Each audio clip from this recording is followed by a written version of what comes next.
This is Podco Media Networks. On episode 106 of Confessions of a Marketer, your funnel is flawed.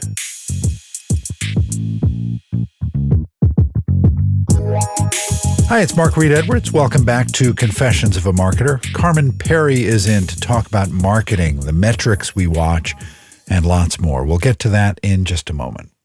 Coming soon, John McDonald on optimization, and we'll also have Chris Stefanik on storytelling, Kiri Masters on marketing and Amazon, another session on optimization with Justin Christensen, plus Nathan Hirsch on finding the right freelancers, and lots more in store. Okay, on to Carman Pirie. Carman started out in politics and then came to marketing with an interesting point of view.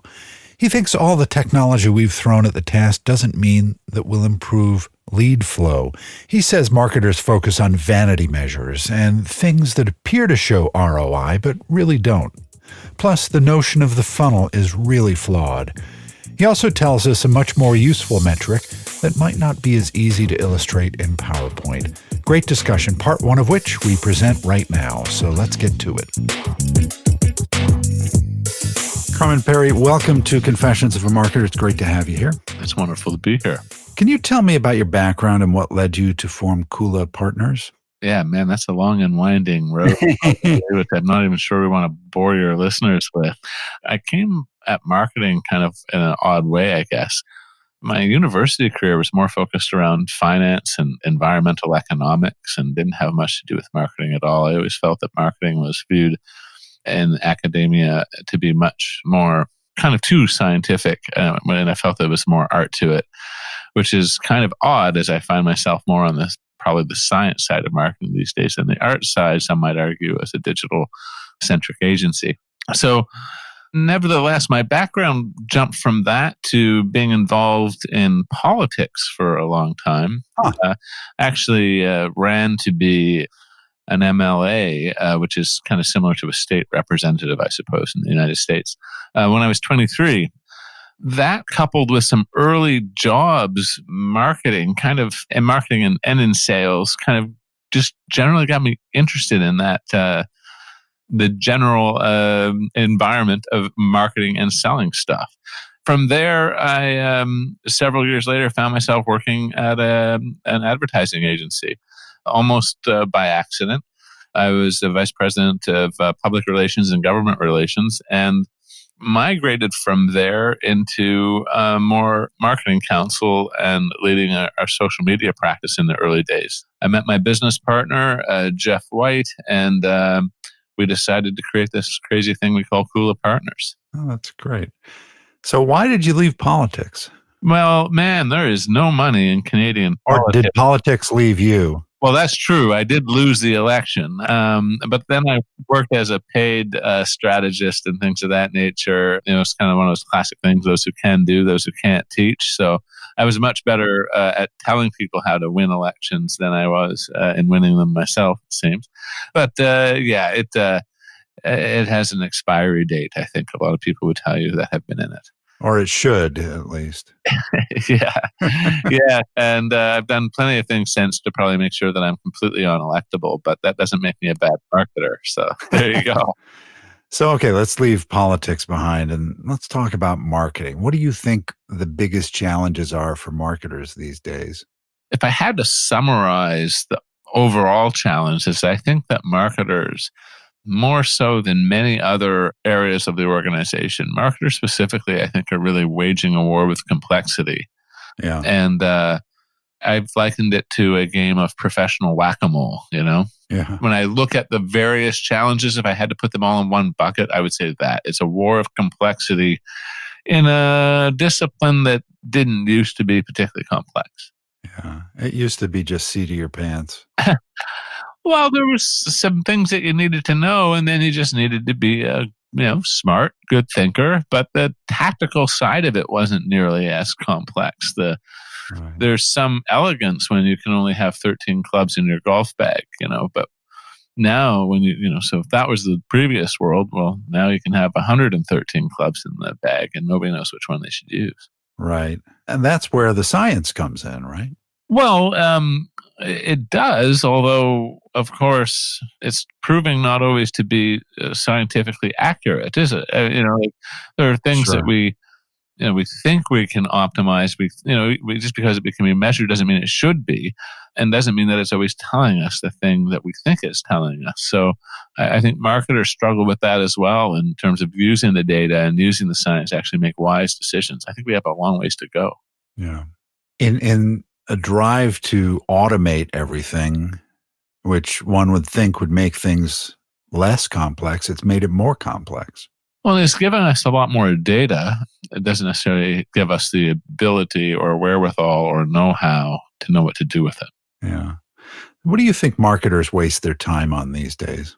Well, the marketers that I work with most often, Kula Partners is an agency focused on manufacturing marketing. So the marketers I work with are manufacturing marketers, working within a fairly complex B2B sales cycles typically.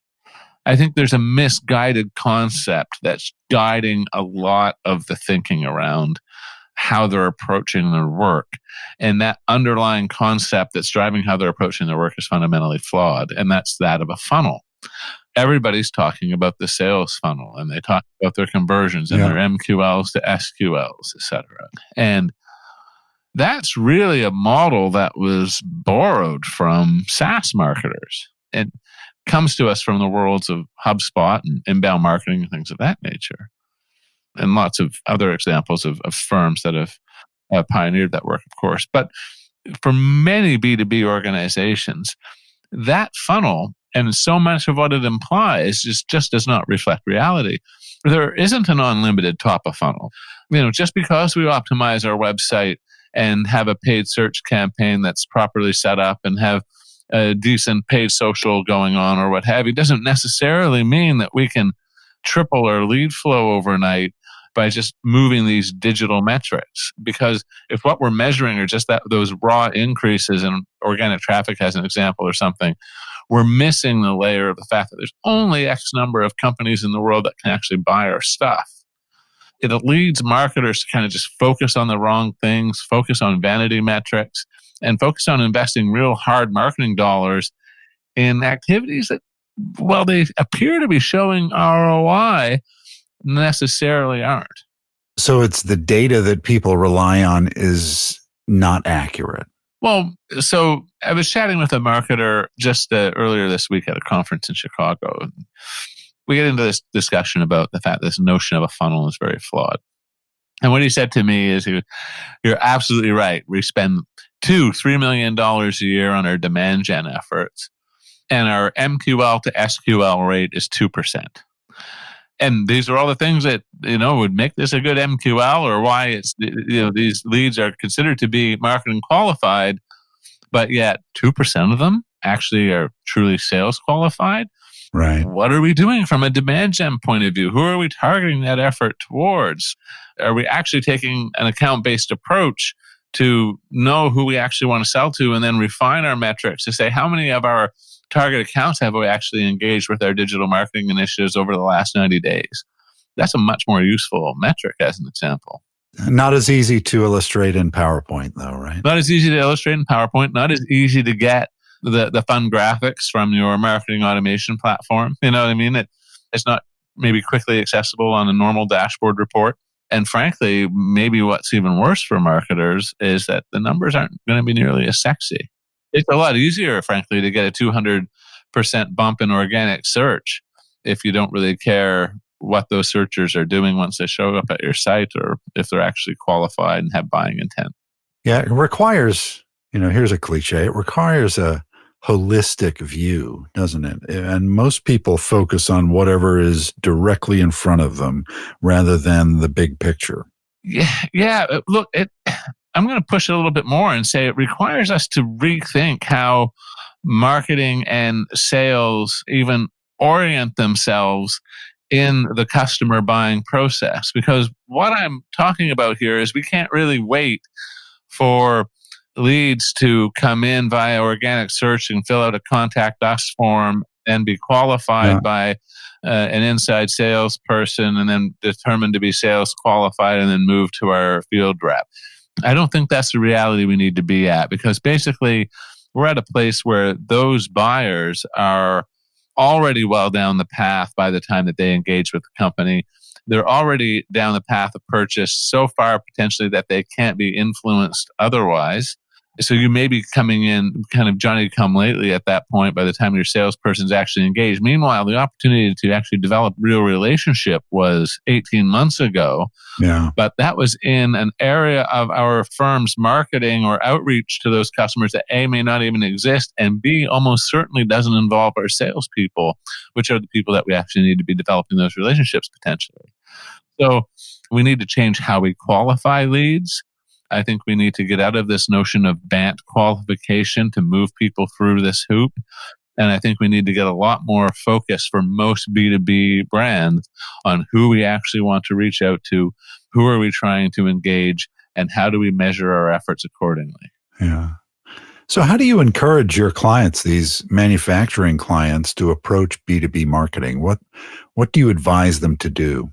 Well, just that. Let's start with actually knowing who we want to sell to and build our methodology for how we reliably find and market to net new prospects. From there, I think there are a number of things that we need to begin to see happen. One is identify how can you move the sales side of the organization into the marketing apparatus in a more tightly integrated way earlier in the buying process. So how can we begin to use, for instance, highly technically competent sales engineers, et cetera, to be a part of our marketing in a way that enables them to develop relationships with our target accounts before the time that there's actually a purchase in play. If we wanted to just generally think about some of the shift that's at play, I think that's a big part of it. All right, next time, Carman is back and we discuss the state of B2B marketing, plus a whole lot more, so stay with us. This episode of Confessions of a Marketer is written, produced, and edited by yours truly. T. Jordan of A-Class Productions wrote the theme music. Confessions of a Marketer is a trademark of Podco Media Networks, and this episode is copyright 2019. I'm Mark Reed Edwards. See you next time.